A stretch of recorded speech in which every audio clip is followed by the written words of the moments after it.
I was talking with some people in the audience about like meditation and stuff like that. And I think for the past 2 weeks, I stopped doing meditation because it felt more like a chore than something that was actually going to benefit me. And I know you said that if it doesn't feel good, then you shouldn't be doing it. So I want to see how I can push myself and feel more in control of my life. Well, consider this. So you get it, that the reason that we would encourage you to meditate is because you might have some busyness going on in your vibration that isn't serving you, that if you were to meditate, it would soften it and you'd be in a better place. And so, and you also get it that if you're being really specific about something that you don't believe, that you're sort of shooting yourself in the foot. So being more general is a good tool. So you're also getting it that if you are chilled, if you are in alignment, meditation isn't a good idea because you're already there. In other words, here's the gauge that we would apply and the question that we would ask of ourselves. If I'm tuned in, tapped in, turned on, then thinking about what I want is the best thing to do. If I'm out of whack, meditation is a better plan. If I'm holding my cork under the water, letting it go is the best idea. If it's bobbing on the surface, thinking about how fun it is a better idea. You see what we're getting? We're not encouraging you to meditate just for the sake of meditating. It's a tool to release resistance. And sometimes you don't have any resistance to release, so it is a chore that is unnecessary. And the reason you called it a chore is because parents are all the time giving you meaningless things to do that you're not inspired to, that you don't want to do, that you don't have any momentum going for, so it feels like a chore. And why does it? Because you didn't want to do it, because there's no momentum going. We think it's wise. We don't want you to make chores out of our processes. We want you to use them as tools to improve your vibrational state of being. You heard that clearly, didn't you? But I still feel like I do have resistance that I need to work on. I don't feel like I'm at that level where it's okay. Well, I don't feel like I'm at that place where it's okay to not meditate or whatever. I feel like I still need to improve my alignment because my life is still kind of like up and down. Well, we would rather see you having a wonderful walk outside than meditating, because both are conducive to alignment.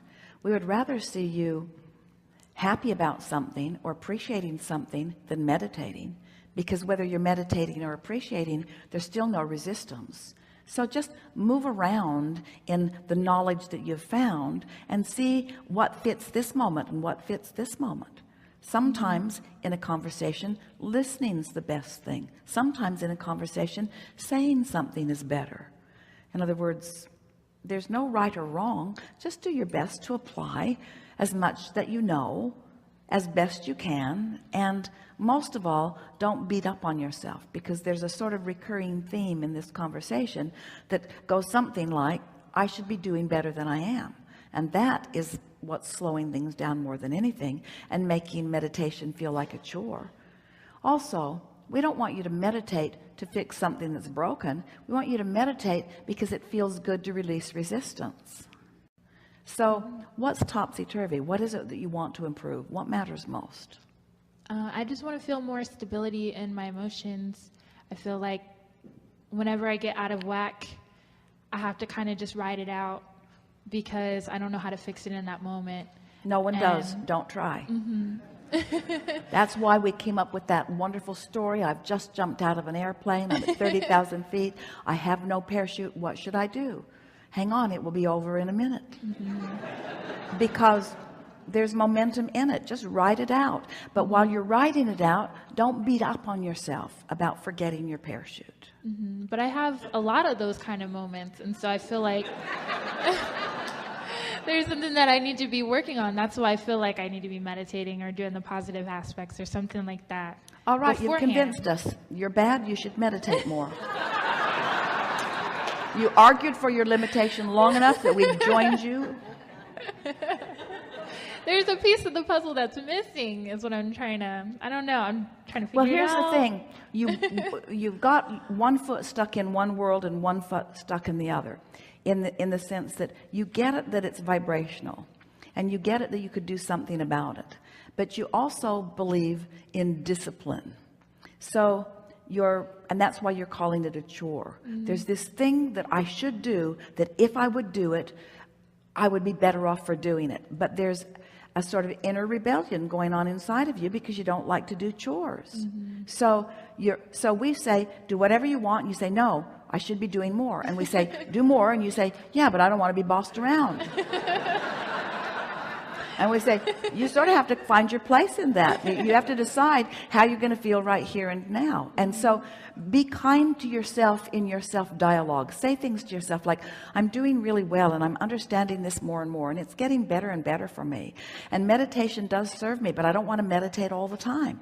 And again, we say, if you knew how much you wanted to be focused in this physical body, it's a natural thing that you don't want to quiet your mind and stop focusing.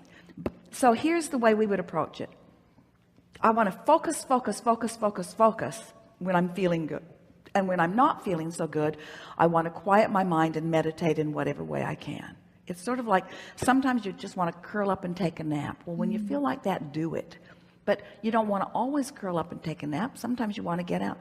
Esther used to watch Jerry because they would go, their favorite place was La Jolla, because there's a beautiful place where the rocks just stretch out and out and out, and it's usually sunny, and so the rocks are warm, but the ocean air is cool. So it was just a really nice mixture of a cool breeze and warm rocks. It was just like the perfect place to relax and focus and feel good.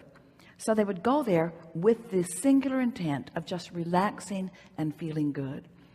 And they would spread themselves out on the rocks. Usually they didn't even want a blanket beneath them because the warm rock felt so good on their skin. So they would just lie there on the rocks, and Esther would barely be relaxed into feeling the ease of the moment. And she would hear or feel Jerry's fingers thumping on the rock, because he had already chilled. He had already come into alignment, and now his vortex was filling into his grid. And now his engine was revving. And she used to tease him. It was hardly worth all the time it took to get ourselves over here if this is as long as you're going to lay here on these rocks. But sometimes it takes a short period of time to come into alignment. And when you do, that's when the inspiration starts flowing, and that's when you want to start moving. He'd get his notebook out, he'd start writing. The ideas would just be flowing through, you see. So we don't want you to meditate all the time, and we don't want you to work hard. We want you to take inspired action. We want the meditation to lead you to inspired action if it does. But if it isn't working, then take another tact and another tact. There are many ways. Listen to music, take a run, pet your cat, walk with your dog, call a friend. In other words, do anything and everything you can think of that will bring you into a place of feeling good until you discover which things work best for you. And then understand that the thing that is working best today may not be the thing that is working best tomorrow. But before you know it, you'll have this whole pile of things in your pocket, a bag of tricks, so to speak. That was one of the things about the 22 processes that we put in the back of the Ask and It Is Given book.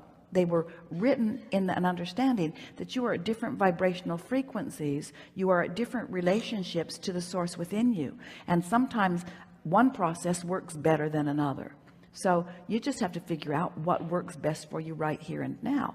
But we want this conversation to do its job, if words could teach, in the convincing you that there's not one process that's going to work for you every time, but that the desire that is at the heart of this is what really matters. I want to feel as good as I can feel now. Right now, I'm going to do the best I can to feel good now. And so if you don't feel like meditating, that's fine. But when you beat up on yourself for not meditating, that's not fine. So it's like, pick something. Meditate or don't. Take a walk or don't. Go with that person or don't. Go with that person or that person. Do this thing or do this thing. But whatever it is you are inclined toward, line up with it completely. Don't not meditate and then beat up on yourself. If you're going to meditate, give it your all. If you're going to go with that person, give it your all. Give whatever you're doing your undivided attention. Give it a chance to come into sync with the power that creates worlds. And if it doesn't, then make another choice, until before you know it, you're going to feel really flexible and really free in the choices. By saying things such as, this is what I've decided, I'm going to make this work. And I don't have to do it forever. This is a temporary thing that I'm choosing. But for right now, this is the direction I'm going.